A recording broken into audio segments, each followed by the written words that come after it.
The Galactic Mechanics. Chapter 1, Primitive Salvage Ops. Mackenzie Carter didn't like mornings.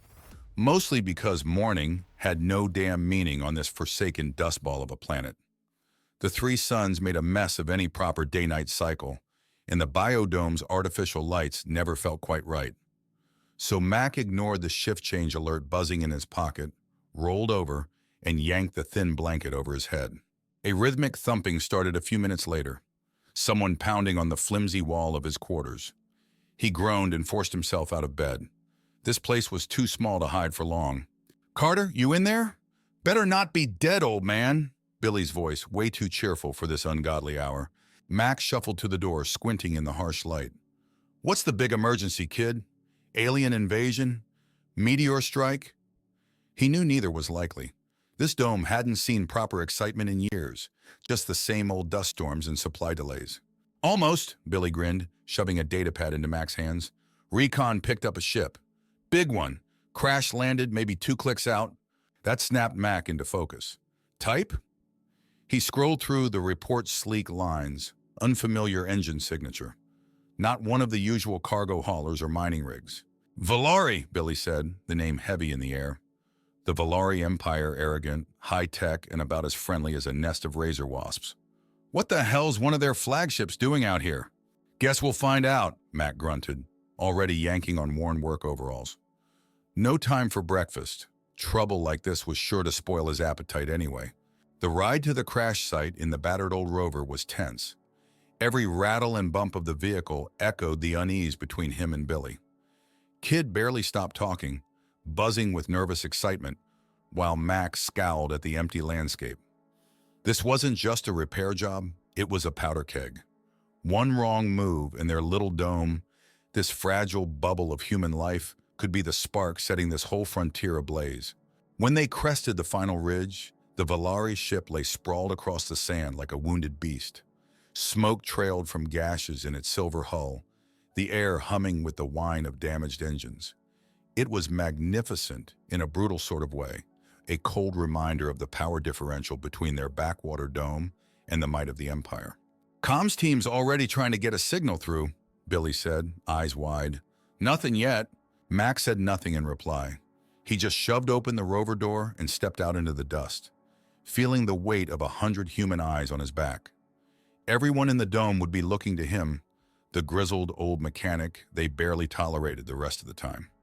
Well, it was time to see what kind of salvage op this was going to be. Chapter 2, Clash of the Tinkers. The Velari emerged from their ship like specters in shimmering environmental suits. Tall, slender, with skin a pale, unsettling blue. More whispers than shouts rose from the crowd of humans watching nervously. Mac paid them little mind. He was focused on the ship itself. "Carter!" Dr. Ellis, head of the Dome Council, hurried over, voice hushed and urgent. "Their commander demands to speak with someone in charge." Mac just grunted. "Figured as much. Send him my way." He turned back to the ship, squinting at a cluster of Velari technicians huddled around a damaged power conduit. They were prodding it with delicate instruments, muttering in their clipped, bird-like language. A shadow fell over him. He looked up into the mirrored faceplate of a Velari, twice his size. "You are in charge here?" The voice was synthesized, cold and harsh. "Name's Carter. I run maintenance," Mac replied, keeping his tone even. "Maintenance?" The Velari echoed the word like it was some kind of disease. "Your primitive tools will be of no use here." Mac bristled at that. Primitive? He might not understand the fancy tech that powered their ship, but he knew every damn inch of this dome like the back of his hand. "Maybe," he said slowly, "but your fancy ship don't work so well out here, does it?" The Velari said nothing, but its posture stiffened. Before things escalated further, Ellis cleared her throat. "Commander, this is Mackenzie Carter. His expertise will be ... invaluable." The words sounded forced even to Mac. He tuned them out, circling the Velari techs. They finally seemed to notice him, throwing curious, faintly disgusted glances his way. Mac ignored their disdain. He saw the problem, clear as day. "Tell your commander that conduit's fried," he said, pointing. "Linked to their secondary power grid. Whole system's gonna overload if they try to jumpstart it." The Velari techs chirped at one another, then relayed his words back to the commander. Mac could practically feel the disbelief radiating from the big alien. He says this human claims to understand our systems, the commander grated out. Don't understand them, Mac clarified. But I know your power surge is about to fry half my dome's life support. Your call. The standoff lasted an agonizing minute.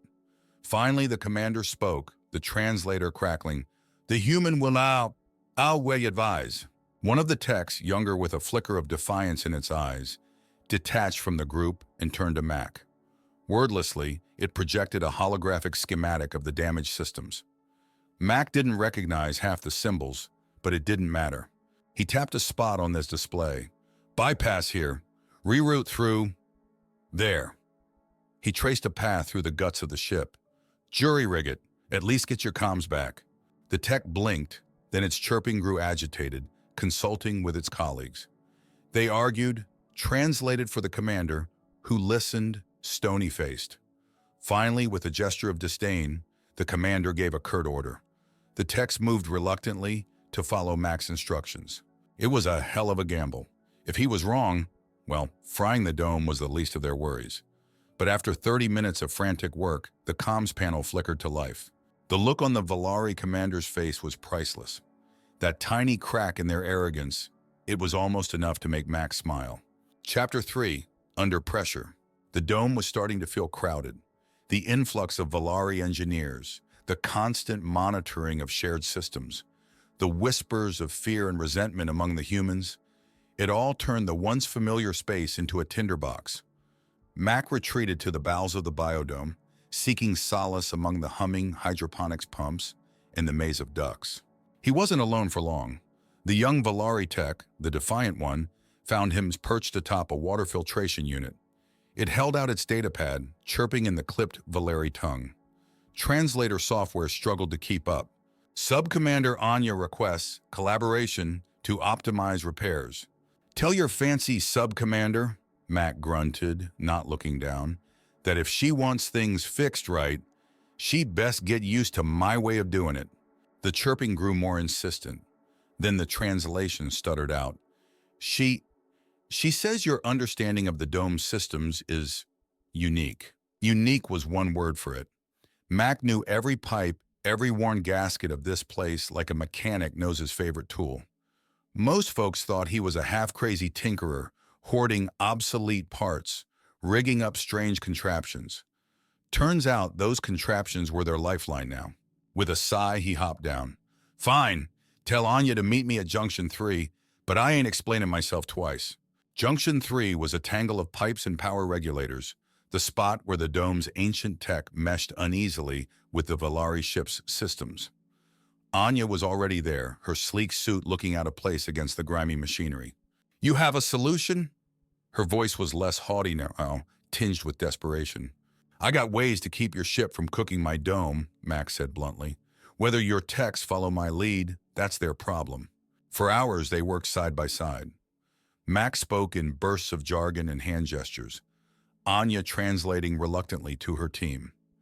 They rewired couplings, siphoned power through unlikely pathways, and coaxed failing systems back to life. To Mac's grudging surprise, the little Velari wasn't half bad.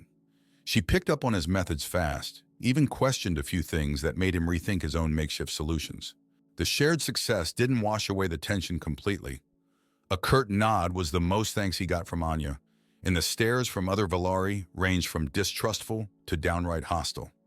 But the ship was stabilizing, and the dome wasn't in full-blown crisis mode yet. That illusion shattered later that night. Mac was jolted awake by urgent voices in the blare of alarms. He scrambled to the control center where Ellis and a cluster of Velari officers were gathered around the main display. What the hell's happening? Mac demanded. Sabotage! One of the Velari hissed, faceplate flashing an angry red. Someone deliberately triggered a cascade failure. It's not just the ship, Ellis said, her face pale. Dome systems are compromised too. Life support, power regulation. Mac felt a surge of rage, quickly replaced by icy dread. He knew this dome, the precarious balance that kept it running. If this was a deliberate attack from within the Velari ranks, or worse, from outside. Get me the schematics, he barked at Billy. who stood wide-eyed by the console. Dome and ship overlay the points of failure. As the complex web of connections flickered onto the display, a pattern emerged. It all led back to the central power hub, the messy, vital heart where Mac's jury rigging had been most extensive. Someone who knew the systems, someone who knew how he'd modified them. "I've got to get down there," he said, already moving. "Too dangerous," Ellis protested. He ignored her. This was his mess to fix, his life's work, and now it was everyone's only chance. Chapter 4, The Fix-It. The power hub thrummed with volatile energy, the air thick with heat and the acrid smell of ozone. Mac crouched on a narrow catwalk, the tangled mess of wires and couplings, a stark contrast to the sleek design of the Velari ship systems they'd invaded. Anya stood below, her faceplate mirroring the network of lights that flickered dangerously across the hub's control panels. "Carter, the surge is building. We have to vent the excess." "Vent now, we lose what little control we've got," Mac yelled back. "Get your techs to cut primary feed to the engine core." Anya chirped a frantic order. The Velari techs scattered, their movements hesitant as they wrestled with the unfamiliar connections Mac had forced them to make. Minutes ticked by, each second a pulse of tension thrumming through the overheated air. Mac ignored the warning alerts flashing across his vision.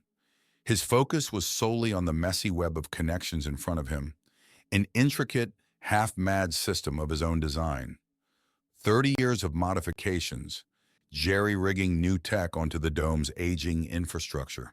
Never meant for something like this, but all their hope rested on it now.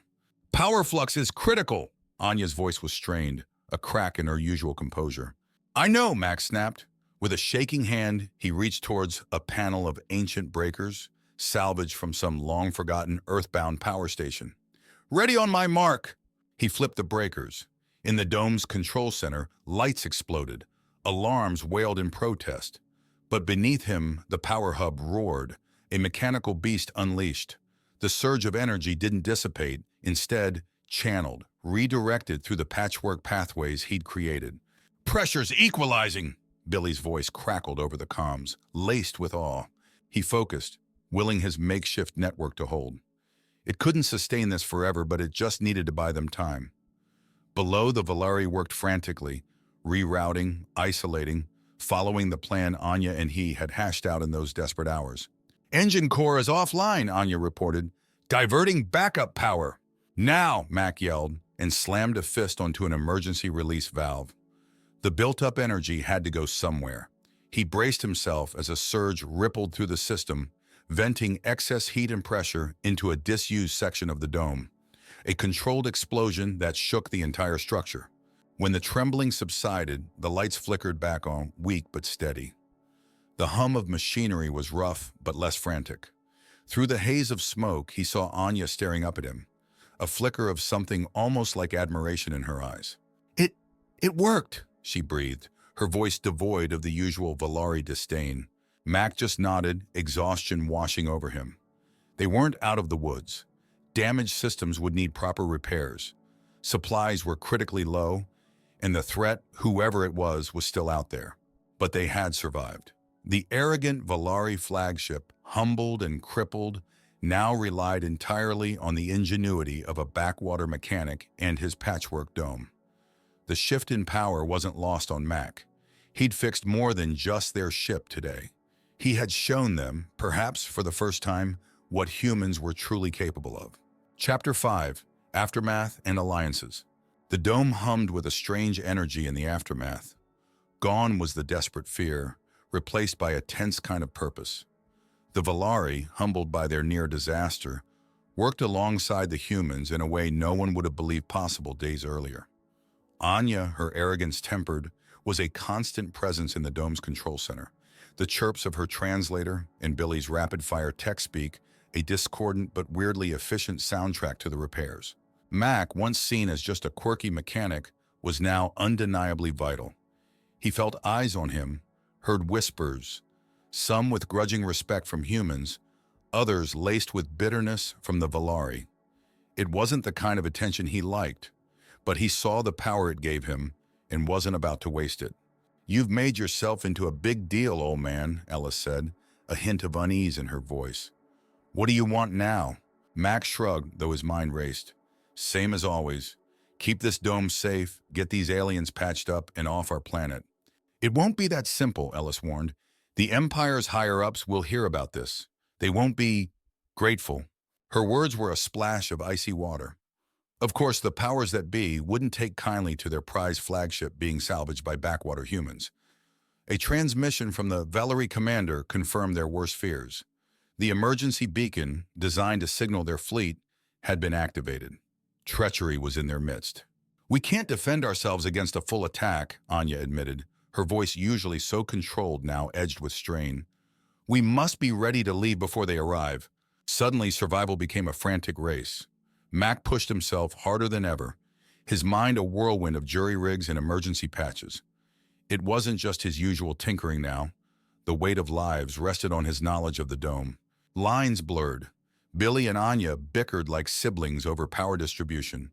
Their arguments, a frantic ballet of human slang and precise Velari tech speak. Velari technicians, once so disdainful, now looked to him for orders, handling the dome's old systems with newfound respect. There was no time for pride, only the relentless need to fix, to hold back the tide of trouble heading their way. But when the first Velari reinforcements roared into view, their flagship wasn't a shining symbol of power, but a testament to this strange alliance. Its hull was a mismatch of sleek tech and rough, jury-rigged solutions, barely spaceworthy, but alive. And as the humans and Velari stood together, facing the looming ships in an uncertain future, a sliver of defiance sparked, a shared flicker of stubborn resolve. The beacon pulsed, a silent accusation. This little dome, its scrappy humans and their disgraced Velari allies, they wouldn't be forgotten or forgiven. The powers of the galaxy would take notice. But for now, under the harsh light of the three suns, Mac just looked at Anya. The pride was back in her posture, but tempered with something new. They didn't need a translator to understand the look they shared. Tired, wary, but with a stubborn flicker of hope nestled within it. This wasn't the tidy ending he would have preferred, but it was the start of something neither of them could have predicted.